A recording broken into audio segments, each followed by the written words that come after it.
Sankarshan, tonight with a sense of wide-eyed wonder and innocence, every politician who I ask a question about complicity with Lalu Prasad says, we are so surprised you're asking such a question. Why don't you answer the question? If the system had not protected Lalu, would he have got away for so long, Sankarshan? You know, I'd just like to sort of take everyone a few years back. You know, the RJD, the Rashtriya Janata Dal, is actually a consequence of the fodder scam. When the scandal broke, Mr. Lalu Yadav was president of the then ruling party of this country called the Janata Dal. That's right. His term came up for renewal and he was refused it at the top level. But I think I.K. Gujral was then the Prime Minister of this country in a very ramshackle UF government. But the fact remains that he was refused that post and he split away and formed his Rashtriya Janata Dal.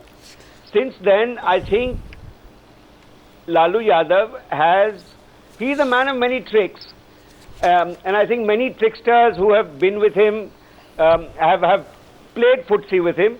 There is no question.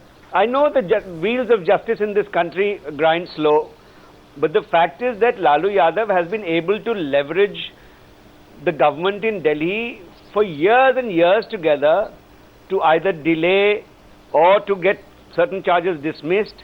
So I am surprised that we are even debating this. This has happened. What do you think was the role of people like Joginder Singh?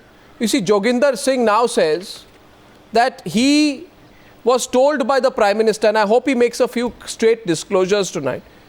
I have heard this story of what Joginder Singh, Mr. Joginder Singh, you have presented yourself as this honest CBI officer who's inside CBI, published in 1998.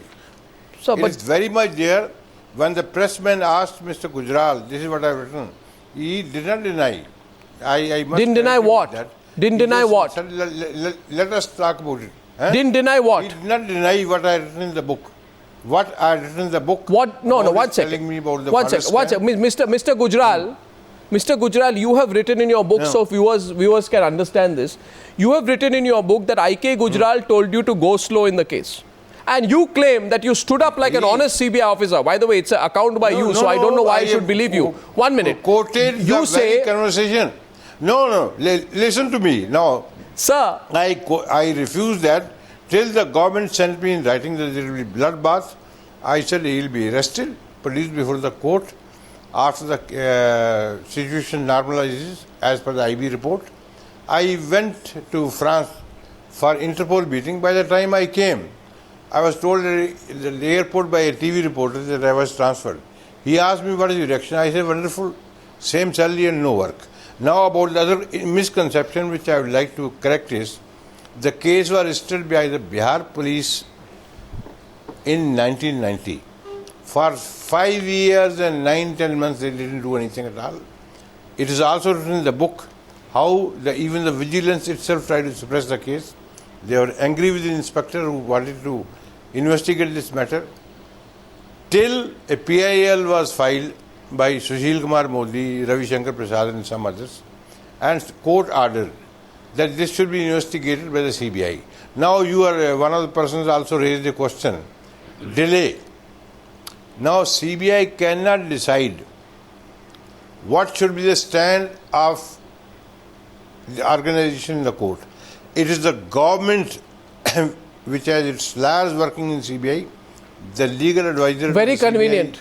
Director, very convenient. And very convenient, Mr. Joginder Singh. Very convenient, Mr. Joginder Singh, to do half an investigation and then say the follow-up of the investigation is not my responsibility. Mr. Joginder Singh, sorry. Sorry, Mr. Joginder Singh, but I don't believe you. This is the rule. Mr. Joginder Singh, I don't believe you. You may not believe. You say you did an honest job in Bhopal. You have a case of Colgate Ashwini Kumar telling you, present this thing here so. They are the ones who decide who will be engaged in liar, what stand will they take it here. It is you see, not this is classic. Like this is classic. Mr. Joginder Singh, 1 minute. You know, Mr. Listen to me, sir.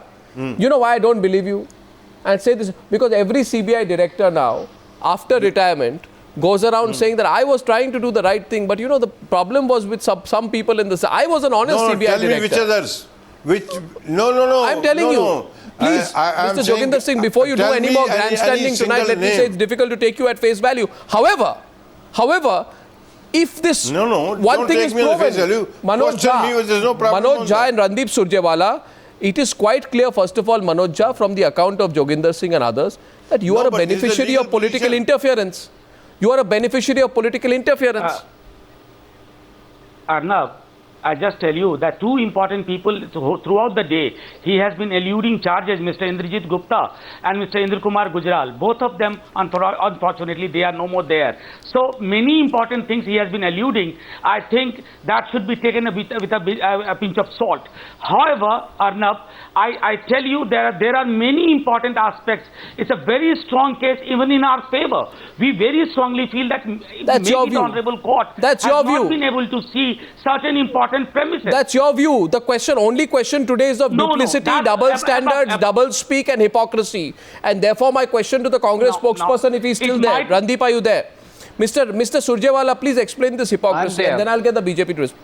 You see, Ajay Makan, the chief Congress spokesperson, 1 minute, he has attacked the BJP over Babubhai Bokhadia, the minister in Narendra Modi's cabinet who was convicted for illegal mining. Now contrast that with the response, his response today saying, I don't want to comment on judgments of the court. You see, it is very convenient to attack Babubhai Bokhadia and Narendra Modi, but you totally tone down to the point of being timid when it comes to the conviction of an alliance partner. Why? Arnab, can I answer? Yeah, I'm waiting. Your question is over? Yeah. Yes. Arnab, I think you are completely misreading Mr. Ajay Makan's statement with due regards to you. Mr. Ajay Makan has been very categorical in articulating Indian National Congress Party's stance, and that is this. We respect the law, we respect the majesty of the law, the rule of law in this case has been upheld. Shri Lalu Yadav ji, like any other person, has a right to appeal, but in this case the judicial process has fructified into a conviction. And that is the truth, that's the real truth in the matter. But we also forget that Shri Lalkrishna Advani, despite being an accused in Babri Masjid demolition, became Deputy Prime Minister in this country. Shri Narendra Bhai Modi has a conscience keeper in Mr. Shah, who is General Secretary of the BJP. Shri Narendra Modi also has Mr. Purushottam, who is his irrigation minister, who has been accused whose case a judgment has come from Gujarat High Court asking him that he should be made an accused in a 350 crore rupee scam. What kind of morality of the Bharatiya Janata Party are we even alluding to? Here is the Congress Party in whose government a verdict has come. The judicial process has been upheld. Why do we not go ahead and give credit to UPA for letting the judicial process fructify in an absolutely transparent The question, since I'm putting equal questions to all tonight, my next question is to Devesh Thakur. Devesh Thakur, if you take a moral position on the fodder scam, are you sure of your position? Because despite all the cases against him, if I am not mistaken, you roped in Jagannath Mishra into your party in 2004.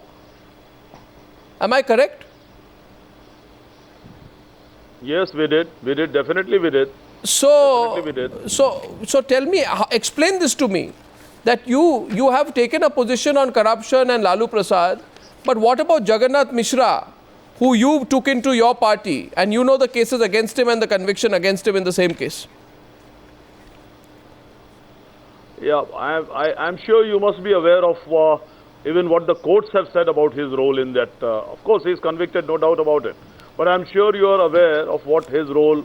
Doesn't matter what role. You're soft peddling the issue of corruption. No, 1 second. It does matter. It does matter, Arnab. It does matter. Of course, it does matter. No, did you not know? Did you not know? My follow-up question to you is that in 2004. Of course we did.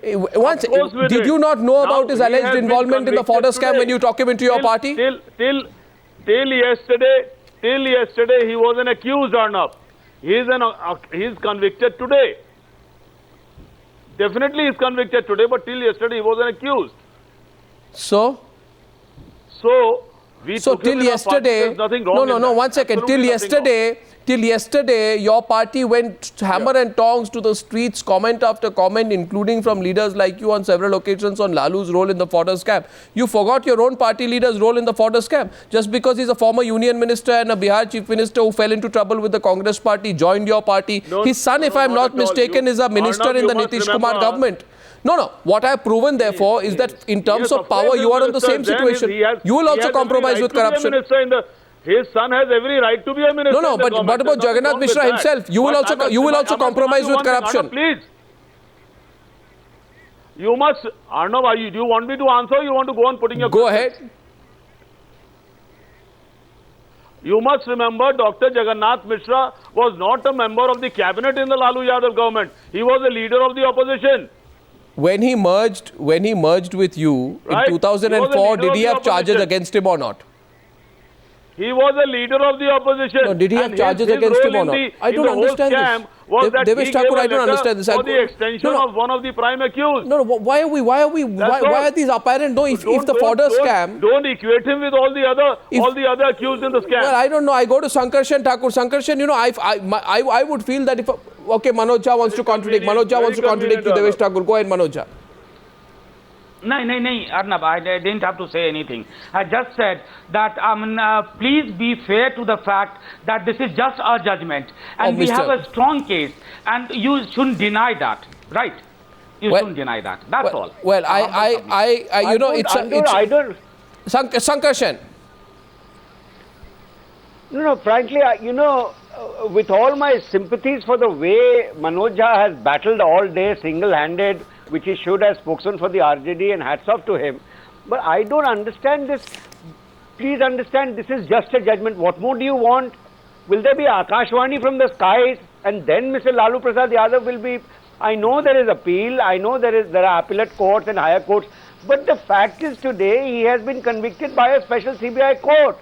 So how can we lose sight of that? Please, all day he has refused to take cognizance of what has been said by the judge in the Ranchi court. This is only a judgment. What else should we wait for? Is what I want to ask Mr. Jha through you, Arnab. I just said, Sankarshan-ji, it's a judgment. And there is a multi-layered judiciary before us. Have you not seen before that a judgment offered by the lower court has been reversed by a higher appellate authority? Then would I request all the television channels, would they organize the glorification ceremony? Manoj, I am a great believer in the due process. And I believe in a layered judicial system where people should have the right to appeal. But tonight, a case that has dragged on for 17 years, finally you have a conviction. I have not heard a single word of humility from the RJD saying we... Well said, not one. Verdict, but not we one. Not one. But we reserve the right to appeal. Not one. Say we respect the judgment of this court, but we will appeal in a higher court, which is your right. But at least today, say that. One second. The big story here, and as I wrap this up and I go into a break, the only point tonight is the India of 2013 is not the India of 1997. If Lalu Prasad thought that he has formed, he's the Albert Einstein of Indian politics who's come out with a wonderful formula where you can make your wife the chief minister if you're convicted of corruption, today, the reality has come back to bite Lalu Prasad. And unfortunately, no old recycled joke is going to make us smile at it, because tonight, whether he likes it or not, what he's done, the joke is on him tonight. The joke is on Lalu Prasad. People have had enough with that kind of a position in politics. Time for ethics to come back. Thank you, gentlemen, for participating in debate number 2 on the Newshour Tonight.